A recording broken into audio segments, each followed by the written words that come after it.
Focus. It's Tuesday. I'm Glenn Freiberger. Joined with me, Pete Momat. How we doing? Glenn Freiberger, I'm doing good. How are you, my friend? Pretty good. Tuesday slot. How about yourself? What are you looking forward to this week?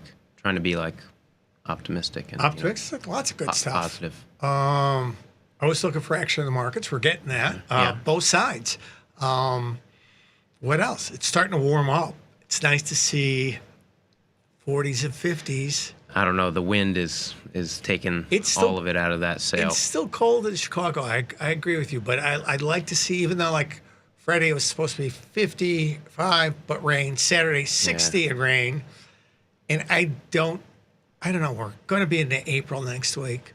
Crazy. But Chicago has this thing of just torturing you just one more time, so we'll see. But I mean, I imagine a young guy like you out on the town, all of a sudden all the places out Fulton Market with the that is nice, yeah. With the outdoor restaurants, you and the missus. It's much more fun to walk around Fulton and Randolph, both pretty like wide streets, and in the winter pretty bare. And then first warm day, whoosh, all these restaurants have like a full They're all out there. outdoor seating, and a lot more people walking around. So yeah, I am looking forward to that. But I can't keep spending money on dinners. So, but this week you're king. This is true. Our friend Frank Caberna is off to Japan. Sayonara. For Yeah, I hadn't thought about that. His sabbatical, which again every 4 years as a Did he tasty leave? employee, you get is it 3 months? I think. Oh yeah. Yeah. So Did he leave his credit card? I think he's gonna change credit cards after this one. Dispute a bunch of charges and on to the next. he's No up. more But you're chase. king of content. You're king of creative. Long live the king. There you go. Thank you. So this will be an exciting couple of weeks. I'm gonna change some things. There you go. As well, you should as boss. So it's good for you. Thank you. No, we'll miss Frankie. He'll be gone, but I'm sure he'll come back with some interesting stories. I hope so. Everyone was giving him a not so warm send off. Everyone made sure to give him a hard time before he left. Get the final roasting in. Yeah. Yeah. About how tall he would be there. How, I missed the. Usually people would be tall there, but he'll fit in just fine. What do you guys call those people on the trade desk? I don't call them anything. Look at you. You're so different. I think you refer to them as the olds. Frank calls them the olds. The olds. I just say my friends at Margin Island. Right, and he wonders why they give him a hard time. It's fascinating. Yeah, he definitely throws some blows as well. Yes. Yeah, all good things. All right. So, but you know what? For this last week of the month tends to be bereft of, again, I don't care what the data is. I know we have data coming out. I think we have consumer confidence today. We don't have a lot of them. What I like is just the movement we get off the data points. Yeah. And sure, if there's a story, it's interesting. But I don't wrap my, now I want to be long the dollar, short the dollar, because consumer confidence moved, or yesterday's PMIs, which you pointed out was a great thing. They came out, and Glenn actually does all of our messaging. So when you get those great messages that add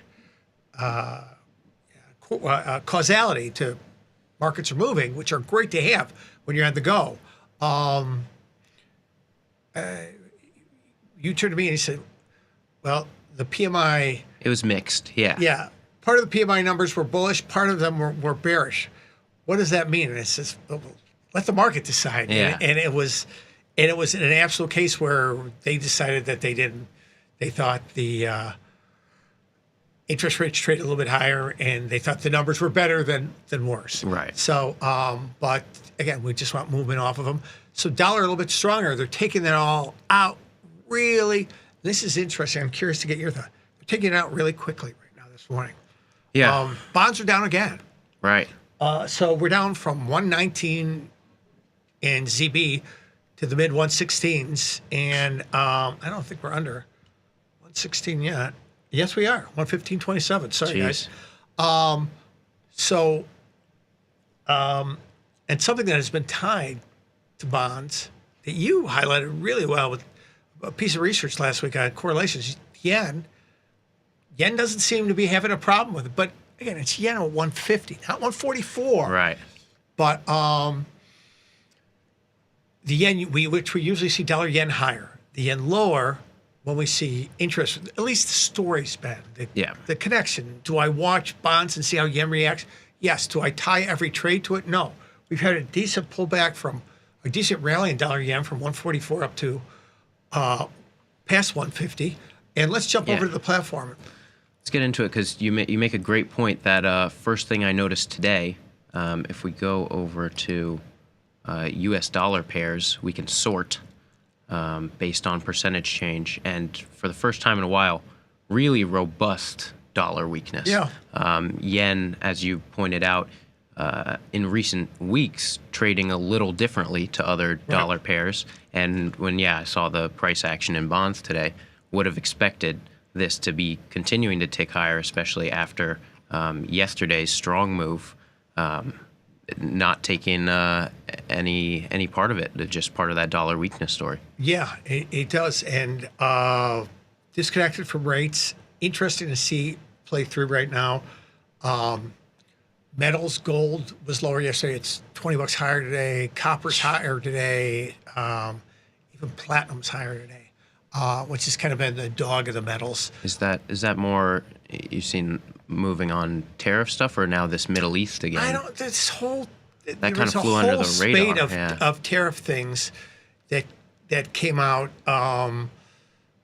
Again, Liberation Day, April 2nd. Yeah, I'm trying not to be. Well, yeah, I got something in the slides. We'll get into it, but yeah, I didn't even see the war picking back up in a whole bunch of stuff that they may do this, they may do that. They're not sure of this, they're not sure of that.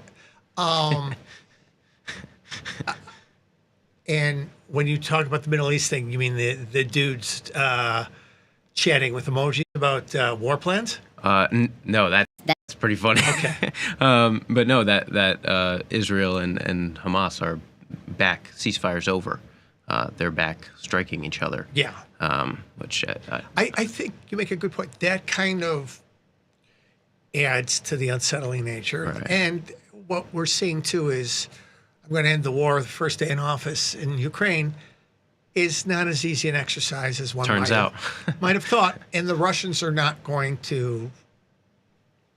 They're going to drag this out and make it as difficult as possible, which adds a lot more stress to the system. So does that actually become a little bit of flight to quality? And we'll talk about that a little bit. I think you've got gold is above $3,000 is incredibly rich.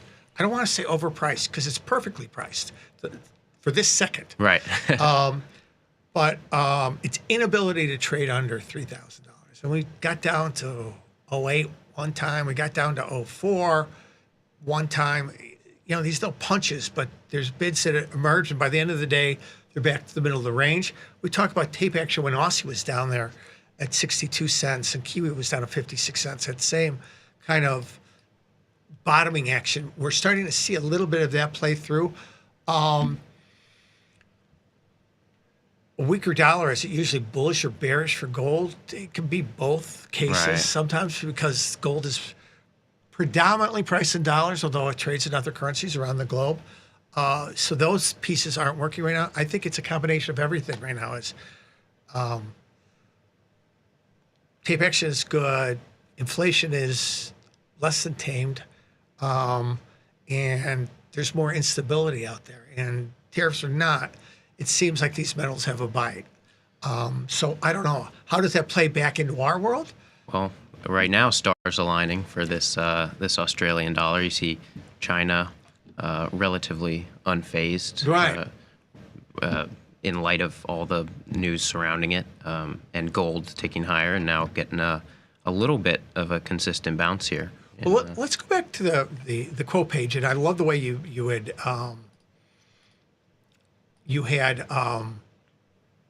I'm sorry. And rank the US them dollar pairs. and rank them by change. So we really see again. We're not looking at Turkish lira, but who do we see leading? Which we haven't seen in a long time. It's kind of a reverse order of last week, isn't it? Yeah. Euro underperforming in terms of it's up, but it's poking its head, above 108.25. Sterling still taking a bigger bite. We're closing in on 130 again, but Aussie and Kiwi exhibiting some strength. So curious to see, these were the laggards. Now the laggards are catching up. Does that make you think does that get you more bearish dollar? In other words, any pullback in Aussie or Kiwi or any rally in yen I want to sell because they always talk about going to the pigs, the stocks that are underperforming. Why don't they catch up? And sometimes those don't necessarily always catch up, but we're seeing there's nothing getting left behind now in terms of getting a little dollar weakness and currency strength. What are your thoughts? I mean, right now, I think it's super tough to know exactly when any of these are going to break out. But what I look at here is looking at correlated markets like the Australian dollar and the New Zealand dollar. It sticks out to me right away that this New Zealand dollar is lagging behind. Right. That doesn't really mean that I trust it to play catch up just because it's had such a hard time. Right. But what is interesting to me is right now, today at least, the pound moving a little greater than the euro, which we haven't seen recently. So I think if there's no real storylines that are UK specific or euro specific, I think this is interesting to watch. If these two, the magnitude of these two moves continues, maybe the pound plays a little more catch up than the euro. Okay, this is a great start today because we've had, again, all these markets were pretty much flat all night, and dollar was sold, Aussie rallied, Kiwi rallied, sterling, euros, yen sold, all still within the 1 standard deviation daily ranges. Aussie, I want to say it's around 42 pips. I might be wrong. I know yen's around 80. Euro has expanded out to almost 48. Right. Given where we are you more inclined to go back to using that 1 standard deviation guidepost as a good place? So, in other words, if you want to be the contrarian, nothing's kind of hit that mark from, again, the start of our day where the P&L comes from is 5 o'clock in the evening. Right. So it's not a bad, you can pick the start of the day wherever you want, but it's not a bad start because that incorporates all of what Asia traded, all of what Europe's traded up to now, and where U.S. is coming in. So I think that net change piece is a good place to work from with 1 standard deviations. I agree. And you can also, here we're looking at the 15-minute charts, and this is, you have the numbers, you have the 1 standard deviation moves that give you kind of a guide rail, but then it really is just an independent trading strategy because you could look here at this right after the London Open at 4:30 and just look at this range and say maybe this move has hit.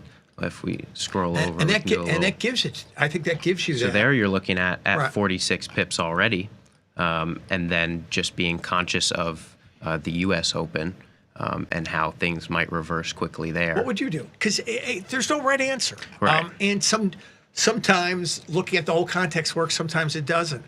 I think you make a good point.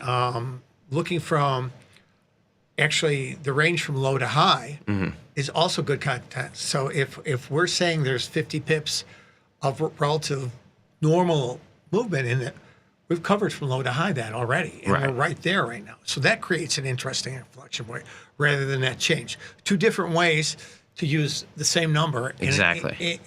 And there is no wrong way or right way. Again, as long as your trade mechanics, again, think about, okay, if I'm going to use, again, we've covered the range. I'm going to use that. What am I looking for on that trade short term? You're looking for a pullback to 108. Yeah. Or if let's tighten up the chart a little bit. Where's the reasonable get out point? Yeah, you probably have 1-to-1 risk to reward here. Anything above 108.5, you're going to have to challenge yourself and say, I'm probably wrong. So in terms of trade location, not a bad spot, not a bad pickup in terms of using those statistics to give us a little bit of edge on the trade. Yeah. But I know you've put together some content. Let's get into it because this is great stuff. Yeah, Glenn always brings over. the A game of research. I do my best, but cool. yeah, let's jump over to the slides. I thought it would be an interesting time to ask the question, is the flight to quality over?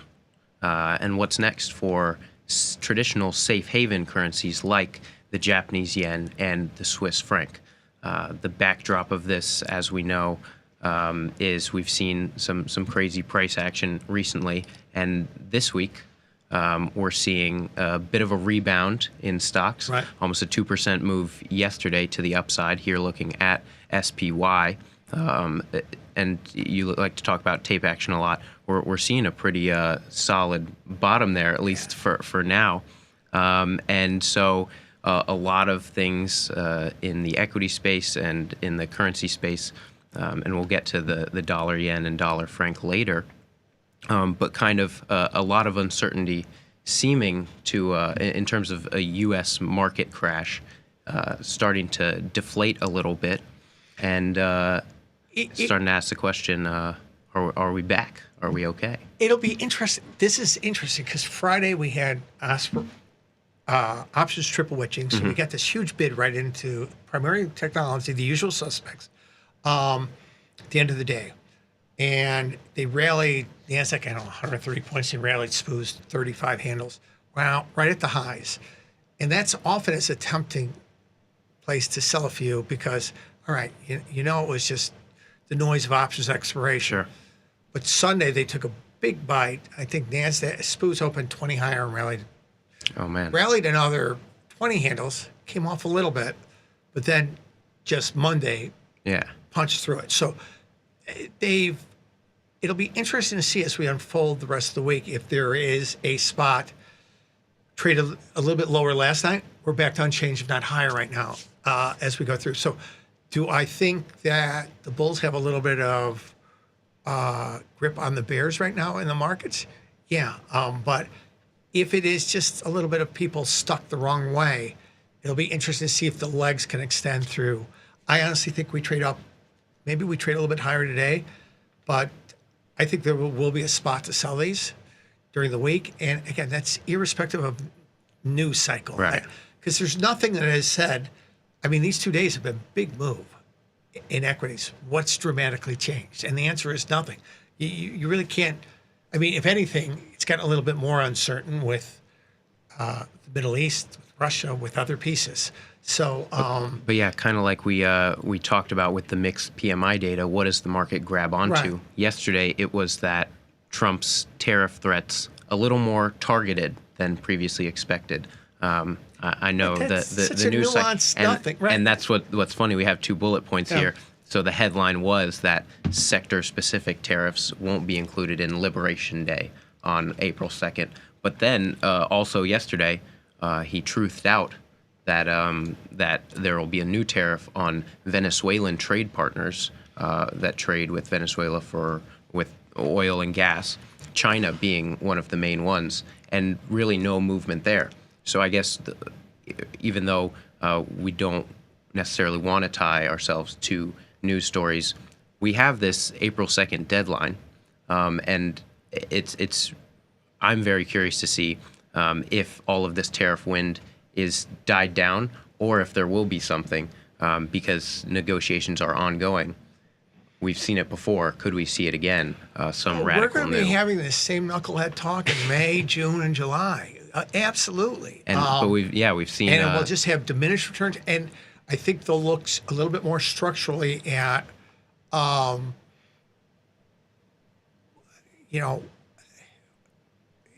is a dollar,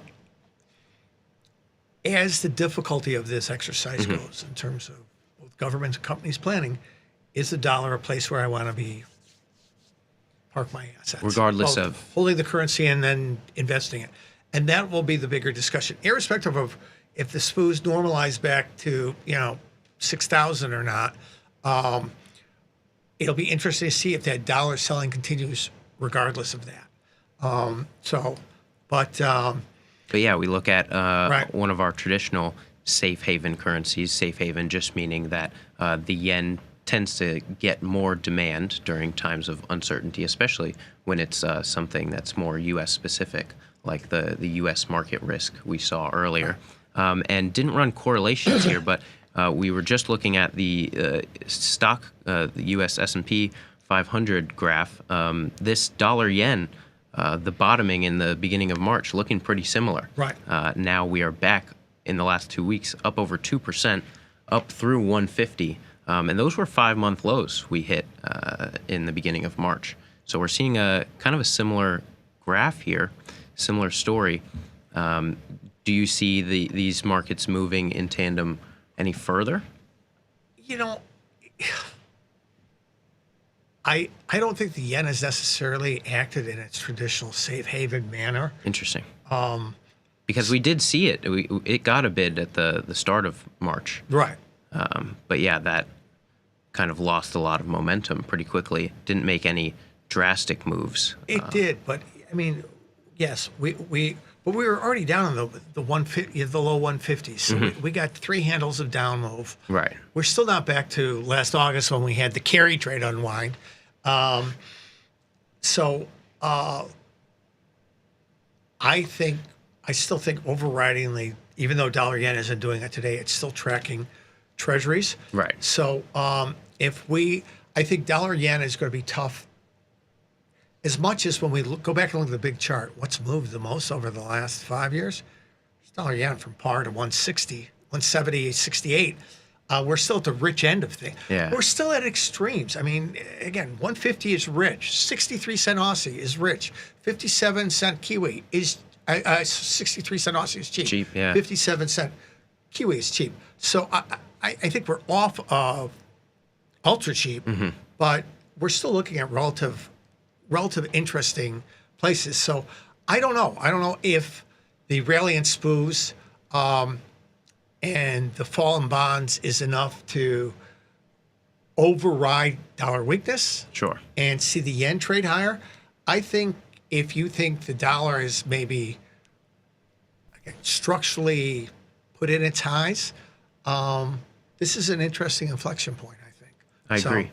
And wanted to take a look at our good friends at Bloomberg did a little research on implied volatilities from options pricing, and here seeing a very consistent fall in implied volatility in dollar yen, and then even looking at euro franc implied volatility. So I bring this up only to say that now at least expectations of big swings in these markets, which tend to only occur right. when people flock to them in rapid succession, are dropping. So what do we take away from this? Do we take away that that this is a trend, or that we would only get hit harder if we did see a sudden flight to quality once more because people aren't expecting it?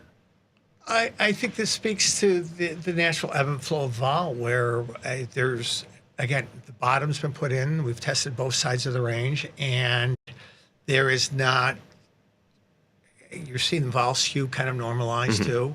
Because you can see, what's interesting in FX, you can see both, traditionally you always see put skew in equities. Right. In currencies, because remember, you're trading one thing against another. Exactly. You can have vol skew on your U.S. vol skew isn't always to the upside or to the downside. It can be dynamic, and I just think both skew started to normalize. The vol came in, and I think this is speaking to that we're probably going to have a little bit more confined ranges. Okay. Which is good, which means the level should probably hold a little bit better. So if you want to trade both sides, you're going to be a little bit more comfortable. And this is saying that this reinforces that, again, those one standard deviation daily ranges will take time to catch up. This is already saying this is telling me those are going to come in. So if I use those wider ranges, 80 pips in the yen, 50 pips in the euro. When you see them. Yes, I'm getting a pretty good bite on. Yeah. Great analysis. I appreciate that. And the last piece that I thought very interesting here at tastyfx, we have IG Group client sentiment. Taking a look at these two markets, both have U.S. dollar as the base currency and yen and franc as the quote currency. Right. So easy to compare these two. Seen very different client sentiment, with the dollar franc still very dollar bullish, whereas this yen right around 150, we're seeing a majority of IG Group U.S.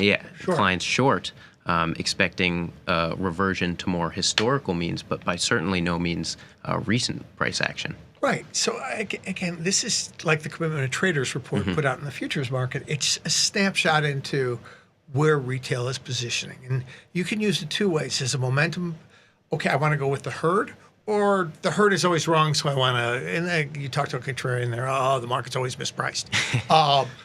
It's an interesting insight into, and we see these change over time a little Definitely. bit. I think it's an interesting paradox. What this tells me is that neither of these are true flight to quality anymore. They're not working as that mechanics. If equities trade down 2%, dollar Swiss should be off 1%, dollar yen should be off at least 1%. And we rarely saw that take place on those. When we had those capitulations last week, really where they hit equities really, really hard, we didn't see that slingshot move in Swiss. Yes, we saw them, the dollar weaken a little bit, but not that much. Interesting. And even today, dollar Swiss after having a decent run up yesterday, is getting sold a little bit today. So a lot of good walkthrough here. And again, the changing sentiment of what is flight to quality is an interesting dynamic. We have so many new assets in play now. I mean, Bitcoin's holding in really well. What is the flight to quality? I think that classic equities fall. I mean, the first thing we do is walk by the yen pit and buy 20 yen.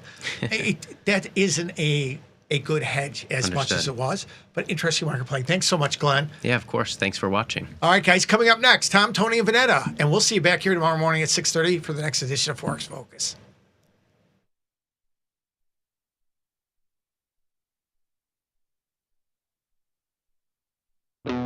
Looking for a better broker and a bonus? Sweet. We got you. Right now, you can get a bonus of up to $4,000 when you open and fund a tastytrade account. Plus, low rates, smart tech with the analysis tools you need, and award-winning support. So, get a broker who's actually got your back. And up to $4,000 at tastytrade. Make your move, genius. tastytrade. So I started trading in the equities market when I was 18. Real basic ETFs, mutual funds. I didn't discover options and really tasty live until about 2012. It made sense to me from a risk perspective. And so I started trading and never really have looked back.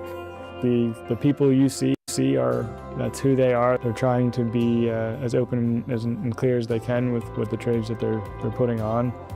Teaching a methodology, like teaching the logic behind things. It is tried, true, and tested.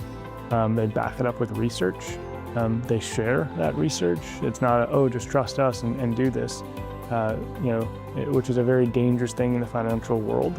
But learning about that in the tasty universe, it starts to prove itself out, right? When you follow the methodology, you'll see those profits and you'll understand why a position did what it did. Sometimes the market wins and sometimes you have a 90% winner and you don't know, why don't I do this every day, right? This is easy. But you kind of have to reset that and just go, okay, close the trade and move on to the next one, which is really what Tasty's about. We built tastytrade's web platform for today's traders. See it, click it, trade it. Drill into data, find opportunity, and track the action with hundreds of indicators. Track your options profit and loss history over time per symbol. Note your progress and plan your tactics with a trading journal. Fund your account and start trading right in the app. The tools, the data, the knowledge. See it, click it, trade it. Join the club. Tasty Trade. In the world of investing, a beast